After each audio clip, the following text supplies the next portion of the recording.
سڵاو ئەم کاتتان باش بینەرانی خۆشەویستی تلڤیزیۆنی کۆمەڵە بە یارمەتی هاوڕانی هاوکارم لە خزمەتتاندان بۆ پێشکەشکردنی گەشتیوەڵەکانی سەرلەبانی ڕۆژی یەکشەممە سەرەتا سەردێڕی گرنگترین هەواڵەکان.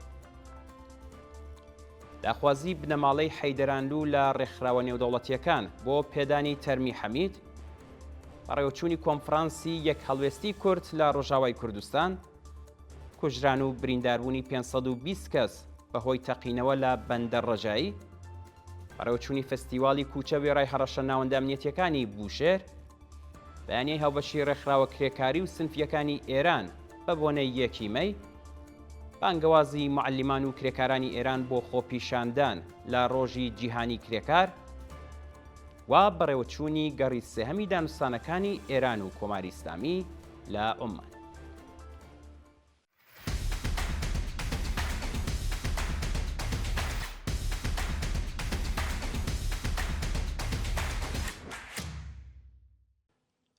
داخوازی بنەماڵەی حەیدەرانلوو لە ڕێکخراوی نێودەوڵەتیەکان بۆ پێدانی تەرمی حەمید. بنەماڵەی حەمید حسەین نژاد حەیدەرانلوو لە ڕاگەیاندنێکدا داوای هاوکاریان لە ڕێکخراوەکانی مافی مرۆڤ کرد بە دوواداچوون بۆ تەرمی کوڕەکەیان بکەن. بنەماڵەی گیانبەختکردوو حەمید حسەین نژاد زیندانی سیاسی کورد کە ئێوارەی ڕۆژی دووشەممە 1 گوڵانی 1404 بە نەهێنی لە سێدارە درا، داوای هاوکاری لە دامەزراوە نێودەوڵەتیەکان و ڕێکخراوەکانی مافی مرۆڤ دەکەن تا تەرمی ڕۆڵەکەیان بۆ بگەڕێنەوە. ناوەندە قەزایی و ئەمنیەتیەکانی کۆماری ئیسلامی دوای جێبەجێکردنی سزای ناڕەوای سێدارەی حەمید لە پێدانی زانیاری سەبارەت بە شوێنی ناشتنی ئەو گیانبەختکردووە و ڕادەستکردنی تەرمەکەی بە کەسوکاری خۆیان بواردووە و بەو شێوەیە بنەماڵەکەی ئازار دەدەن. ناڕوونی چارەنووسی ئەمجەد ساڵحزادە لە گرتوخانەی شارافمەریسنە ماوەی 3 مانگ بە سەرکاتی ڕفاندنی ئەمجەد ساڵحزادە چالاکی مەدەنی خەڵکی سەقز تێپەڕ دەبێت و چارەنووسی ناوبراو لە گرتوخانەی ئیتلاعاتی سنە بە ناڕوونی ماوەتەوە. ڕۆژی 2 ڕێبەندانی ساڵی 1403 ئەمجەد ساڵحزادە لەلایەن هێزە ئەمنیەتیەکانەوە دەست بەسەر و بۆ لێپرسینەوەی زۆرتر ڕەوانەی گرتوخانەی شارەمەفری سنەکرا. ناوبراو لە ماوەی بەندکرانیدا لە دەستڕاگەیشتن بە پارێزەر بێبەش و بە مەبەستی وەرگرتنی دامپێدانانی زۆرەملێ بە سەختی ئەشکەنجە و ئازار درراوە. بە وتەی سەرچاوەکانی هەواڵ ماوەی بەندکرای ئەو چالاکە مەدەنیە بۆ ماوەی 1 مانگی دیکە درێژ کراوەتەوە و ئەو بابەتە نیگەرانی لای بنەماڵەکەی دروست کردووە.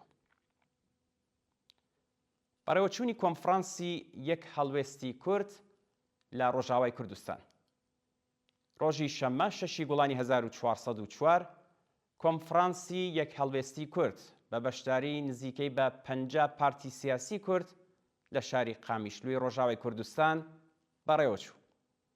بە پێی زانیاریەکان لایەنەکانی بەشدار لەو کۆنفرانسە بریتین لە پارتەکانی ناو ئەنجومەنی نیشتمانی کوردی سووریا، خۆبەڕێوەبەرایەتی ڕۆژاوای کوردستان و 2 پارتی دیکە و نزیکەی 400 کەسایەتی لە باکوور، ڕۆژاوا و باشووری کوردستان تێیدا بەشدار بوون. جگە لە ناوچەکانی ڕۆژاوا و باکووری ڕۆژهەڵاتی سووریا، کەسایەتیەکانی حەلەب، دمشق، ئەعزاز، حەماوە ئەلباب بەشداری کۆنفرانسەکە بوون و شاندێک بە نێونەرایەتی دەوڵەتی ئەمریکاش خۆی گەیاندوتە کۆنفرانسەکە و لەگەڵ بەرپرسانی خۆبەڕێوەبەرایەتی ڕۆژاوای کوردستان گفتوگۆیان کردووە.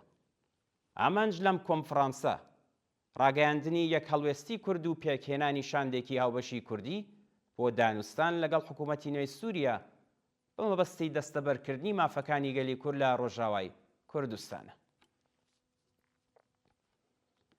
کوژران و برینداربوونی 520 کەس بەهۆی تەقینەوە لە بەندەر ڕەجایی. ڕۆژی شەممە 6 گوڵان 4 کانتینەر لە کۆگای ماددە کیمیایەکانی بەندەر ڕەجایی لە هۆرمۆزگان تەقیەوە و بەو هۆیەوە 4 کەس گیانیان لەدەستدا و 516 کەسی دیکەش بریندار بوو. هەرچەند بەرپرسانی ڕژیم ڕوونکردنەوەیان لەسەر هۆکاری تەقینەوەکە نەداوە، بەڵام بەرپرسانی تیمەکانی بەرگری شارستانی ڕایانگەیاندووە کە بەهۆی زۆری ئاگرەکە ناتوانن لێکۆڵینەوە لەو ڕووداوە بکەن. هەروەها تیمەکانی فریاگوزاری خێراش دەستڕەسیان بە تەرمی ئەو کەسانە نییە کە لە نزیک شوێنی ڕووداوەکەوە بوون و ئەگەری هەیە پاش کۆنتڕۆڵکردنی ئاگرەکە ڕێژەی قوربانیان بەرز بێتەوە. بە وتەی سەرچاوەکانی هەواڵ 4 کانتینەر کە سوتەمەنی تایبەتی موشەکیان بووە و بە تازایی لە وڵاتی چینەوە هاوردەکراوە تەقیوەتەوە و کارناسان ئەگەری بە ئەنقەسبوونی ڕووداوەکان ڕەت نەکردوێتەوە. کۆبوونەوەی کرێکارانی بێکارکراو لە مەعدەنی تیتانیۆمی کاهنوج. کرێکارانی بێکارکراوی مەعدەنی کاهنوج لە پارێزگای کرمان ڕۆژی شەممە 6 گوڵان لە ناڕزایەتی بە لەسەر کاردەرکردنیان لە بەردەم دەفتەری شرکات کۆبوونەوە. بە پێی زانیاریەکان بەڕێوەبەرایەتی مەعدەنی تیتانیۆمی کاهنوج هاوکات لەگەڵ دەستپێکی ساڵی تازە کارگەی ئەو شرکەتەی لەسەر کار دەرکردووە و لە وڵامیەوە کردەوە نایاساییە کرێکارانی شاغڵ لە مەعدەن 2 جار دەستیان لە کار کێشاوەتەوە، بەڵام خاوەنکار هەڕەشەی دەرکردنی لە چەندین کرێکاری دیکەش کردووە. بە وتەی کرێکاران خاوەنکار بە بیانووی نەبوونی سەرچاوەی ماڵی کارگەری بێکار کردووە، لە حاڵێکدا هێشتا داخوازیە دواخراوەکانی پەرداخت نەکردووە. بەڕێوەچوونی فستیواڵی کوچاوی ڕای هەڕەشەی ناوەندە ئەمنیەتیەکانی بوشێر. سەرەڕای هەوڵەکانی ڕژیم بۆ ڕێگریکردن لە بەڕێوەچوونی فستیواڵی کوچەی بوشێر، ژنان و پیاوانی ئازادی خواست خۆڕسکانە دەستیان بە سەما و گۆرانی لەسەر شەقامەکانی ئەو شارە کرد. پێشتر ڕێکخرانی فستیواڵەکە ڕایانگەیاند بوو کە ئەم بۆنە فەرهەنگیە تەنها لە 3 شوێنی دیاریکراودا بەڕێوە دەچێت و ئێمە بەرپرسیار نین لە هەر شتێکە لە کۆڵانەکاندا ڕوو بدات. هەرچەند نوێنەرانی عەلی خامنەیی لە بوشێر و دەشتستان بە هاوکاری وەزارەتی ئیتلاعات هەوڵیاندا ڕێگە لە بەڕێوەچوونی فستیواڵەکە بگرن، بەڵام 4مین خولی فستیواڵی فەرەنگی کوچە ئێوارەی ڕۆژی هەینی دەستی پێکرد و تا دەی ئەم مانگەش بەردەوام دەبێت. کۆبوونەوەی دادخوازانی فڕۆکەی ئۆکراینی لە تاران. ڕۆژی پێنجشەممە 4 گوڵانی 1404 بنەماڵە دادخوازەکانی فڕۆکەی ئۆکراینی لە شاهد شاری تاران کۆبوونەوە و بۆ ڕێزلێنان لە یادی ئازیزانیان داری ئەفرایان چاند. بنەماڵە دادخوازەکانی بەشدار لەو ڕێوڕەسمە ڕایانگەیاند چەند ساڵ لەمەوبەر دارێکی ئەفرایان لە شوێنی ڕووداوەکە چاند بوو، بەڵام بەهۆی بێئاوی وشک ببوو. ئەم جارە چەندین داری ئەفرایان بۆ ڕێزلێنان لە یادی ئازیزانیان چاندووە تاکو بە کۆماری ئیسلامی بڵێن نەدەیان بەخشن و نە لەبیری دەکەن. بەیانیەی هاوبەشی ڕێکخراوە کرێکاری و سنفیەکانی ئێران بە بۆنەی 1 مەی. ڕێکخراوە کرێکاری و سنفیەکانی ئێران لە بەیاننامەیەکی هاوبەشدا هاتنی 1 مەی ڕۆژی جیهانی کرێکاریان بە هەموو کارگەرانی ئێران و جیهان پیرۆزبایی کرد و خوازیاری بەشداری بەرینی هەموو چین و توێژەکانی کۆمەڵگا لە مەراسمەکانی ئەو ڕۆژە بوون. لە بەشێکی ئەو بەیاننامەیەدا هاتووە 1 مەی ڕۆژی جیهانی هاوپشتی چینی کرێکار دش بە بارودۆخی ئێستا و بنیاتنانی جیهانێکی پڕ لە ڕیفا، بەرابەری و ئازادیە. 1 مەی ڕۆژی دژایەتی لەگەڵ نظامێکە کە لەسەر چەوسانەوەی چینی هەژاری کۆمەڵگا بنیات نراوە، ڕۆژی بەرخۆدان لە دژی هەموو چەشنە ئێش و ئازارێکی سەرمایەداریە. ئەو ڕۆژە بە تەنیا ڕۆژی چینی کرێکار نییە، بەڵکو ڕۆژی هەموو چەوساوەکانی دەستی نابەرابەری ئابووری، کۆمەڵایەتی، جنسیەتی، نەتەوەیی، ئاینی، دادخوازەکان، بنەماڵەی بەندکراوانی سیاسی و دژبەرانی سزای سێدارەیە. بەو بۆنەوە 1 مەی ئەمساڵ بە شێوەیەکی شکۆدار لە کارخانەکان، شەقامەکان، قوتابخانەکان، نەخۆشخانەکان و هەموو شوێنێکی کۆمەڵگا بەڕێوە بین. لەو ڕۆژەدا لەگەڵ بنەماڵەکان دروشمی ژن ژیان ئازادی بەرز دەکەینەوە و یەکگرتووی خۆمان بۆ ڕووخانی ئەو حکوومەتە زاڵمە نیشانە دەین.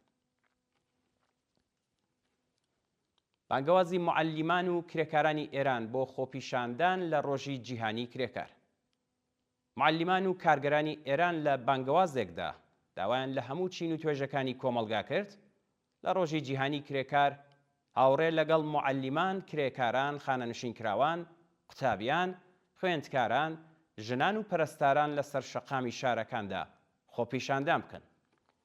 لەم بانگەوازەدا هاتووە خەڵکی بە شەرەف و ئاگای ئێران لە سەروبەندی ڕۆژی جیهانی کرێکار و ڕۆژی معەلیمین، حاکمانی سەرمایەدار سەرقاڵی مامەلەی مەرگن و سیستمی بەهداشت و دەرمانی وڵات ڕووخاوە و ڕێکخراوی خۆراک و دەرمان بەهۆی دزی و گەندەڵی ڕۆژ لە دوای ڕۆژ خەڵەوتر بووتەوە.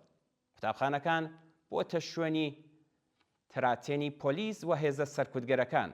چینی هەژاری کۆمەلگا لەژێر پۆتینی سەرمایەداراندا پشتی چەماوە و بە ناچار واز لە دەرمان دێنن. تەنیا ڕێگەی زیندومانەوەمان پەیوەست بوون بە ناڕەزایەتیەکانی ڕۆژی یەکشەممەیە. لەو ڕۆژەدا دەتوانین هاوڕێ لەگەڵ کرێکاران، خانەنشینکراوان، معەلیمان و چینەکانی دیکەی کۆمەلگا دوورشمەکانی لەژێر باری ستەم ژیان ناکەین، گیان لە پێناو ئازادیدا فیداکەین. کرێکار، معەلیم یەکگرن، بەندکراوی سیاسی ئەبێ ئازاد بێت، زوڵم و سیستم ئیتر بەسە سەستەم، سفرەکانمان خاڵیە، هەموو ئەمانە بەرز بکەینەوە. ڕاگەیاندنی ئەنجومەنی پاڵپشتی لە منداڵان دژ بە پۆلیسیکردنی قوتابخانەکان. ئەنجومەنی پاڵپشتی لە منداڵانی ئێران لە ڕاگەیاندنێکدا ڕێکەوتنی نێوان ئاموزش و پەروەرش و هێزە ئینتیزامیەکانی بۆ جێگیرکردنی پۆلیس لە قوتابخانەکان بە توندی مەحکوم کرد. ئەنجومەنی پاڵپشتی لە منداڵان بابەت و بڕگەکانی نێو ئەو ڕێکەوتنامەیە بە پێچەوانەی بنەماکانی مافی منداڵان، سیاسەتەکانی وەزارەتی پەروەردە و ئەرکەکانی ئاموزش و پەروەرش ناوبردووە و جەختی کردوتەوەکە هەبوونی پۆلیس لە قوتابخانەکان کەش و هەوای ترس بەسەر ناوەندەکانی پەروەردە دەسەپێنێت و فەزای ئاموزشی ئەمنیەتی دەکات. شێوەی ناڕوونی بەڕێوەچوونی ئەو ڕێکەوتنە و هەڵس و کەوتی جیاوازی هێزە ئینتیزامیەکان نیگەرانی لای بنەماڵەکان ساز کردووە و بۆ پاراستنی ئەمنیەتی دەرونی و کۆمەڵایەتی قوتابیان ئەبێ هاوشێوەی وڵاتانی پێشکەوت و پۆلیسی تایبەت بە منداڵان دابدرێت کە لەگەڵ پاراستنی مافی منداڵان ئاشنان و ڕێگە لە پێشێلکردنی مافەکانیان ئەگرن. قوتابخانە شوێنی هێزی سەرکوت نییە و ئەبێ بە زووترین کات ئەو ڕێکەوتنامەیە هەڵوەشێتەوە. گرانی و دۆخی خراپی مەعیشەتی کرێکاران لە ئێران. لە سەروبەندی ڕۆژی جیهانی کرێکاردا ئامارەکان نیشانی ئەدەن کە 75% چینی کرێکاری ئێران لە نێوان دەهەکانی 1 بۆ 7دا جێیان گرتووە و 4 داهەکی سەرەتایی ئەو چینە لە ژێر هێڵی هەژاری تەواودا دەژین. بە وتەی بەرپرسانی وڵات 75% کرێکاران خانوویان نییە و 4 دەهەکی سەرەتایی چینی کرێکار لە ژێر هێڵی هەژاریدا دەژین. هاو کات نرخی پێداویستیەکانی ژیان بەردەوام لە زیادبووندایە و شەکر و ڕۆن و دانەوێڵە و برنج و چای و مریشک دەست ناکەوێت. لە ڕۆژانی ڕابردوودا نرخەکان چەند هێندە زیادی کردووە و نێونەرانی ڕژیم لە شۆڕای باڵای کار سەبارەت بە چوونە سەرەوەی نرخینان بۆ 17,000 تمەن هۆشداریان بە دەوڵەت داوە. چینی کرێکاری کۆمەلگا چیتر توانایی کڕینی گۆشت، ماسی، سەوزە و میوەی نەماوە و تەنانەت ناتوانێت سەردانی ناوەندە دەرمانیەکانیش بکات. لە سێدارەدانی 5 بەندکراو لە زیندانی ئێران. ڕۆژانی هەینی و شەممە 5 و 6 گوڵان حکمی ئیعدامی 5 بەندکراو بە تۆمەتەکانی سیاسی و پەیوەندیدار بە مادەی هۆشبەر لە زیندانەکانی تەورێز، یەزد و زاهدان جێبەجێکرا. بە پێی راپۆرتی کانونی مافی مرۆڤی ئێران ڕۆژی هەینی 3 بەندکراو بە ناوەکانی مەهران زوڵفی، ئەسخەر نورینیا و ڕەشید سەیزادە بە تۆمەتی پەیوەندیدار بە مادەی هۆشبەر لە زیندانەکانی تەورێز و یەزد ئیعدام کراون. هەروە ڕۆژی شەممە 2 بەندکراو بە ناوەکانی ڕۆستەم زەینەددینی و عەبدولسەمەد شاهبازی بە تۆمەتەکانی سیاسی و مادەی هۆشبەر لە زیندانی زاهدان دەستێدارە دراون. دانانی سوپای پاسداران لە لیستی ترۆر لەلایەن دەوڵەتی پاراگوا. سەرۆک کۆماری پاراگوا لە پامێکدا ڕایگەیاند دەوڵەتی وڵاتەکەی بە مەبەستی بەرەنگاربوونەوە لەگەڵ تیرۆر، سوپای پاسداران، حەماس و حیزبوڵڵای لوبنانی لە لیستی تەرۆریزمی نێودەوڵەتی داناوە. وەزارەتی دەرەوەی ئەمریکا پێشوازی لە بڕیاری دەوڵەتی پاراگوا کردووە و ڕایگەیاندووە کە کۆماری ئیسلامی، سوپای قودس و گروپە میلیشیاکانی سەر بە ڕژیمی تاران گەورەترین پشتیوانانی تەرۆریزم لە سەرانسەری جیهانن. لەلایەکی دیکەوە وەزیری دەرەوەی ئیسرائیلیش بڕیاری دەوڵەتی پاراگوای بە بڕیارێکی مێژووی ناوبردوو دەستخۆشی لە دەوڵەتی ئەو وڵاتە کرد. دوا هەواڵمان سەبارەتە بە بەڕێوەچوونی گەڕی سێهەمی دانوستانەکانی ئەمریکا و ئێران لە عۆمان. ڕۆژی شەممە 6 گوڵان گەڕی سێهەمی دانوستانەکانی ئەمریکا و کۆماری ئیسلامی سەبارەت بە پرسی بەرنامە ئەتۆمی لە مەسقەتی پایتەختی عۆمان بەڕێوەچوو. ویتکاف نێونەری تایبەتی ئەمریکا سەرۆکایەتی شاندیە وڵاتەی لە ئەسۆدایە و عەباس عێراقچی سەرپەرشتی تیمی دانوستانی ئێران دەکات. بۆ جاری یەکەمە شاندی تەکنیکی ئەمریکا بەشداری دانوستانەکان دەکەن و پێشتر دوو گەڕی دیکەی دانوستان لە ڕۆم و عۆمان بەڕێوەچوون.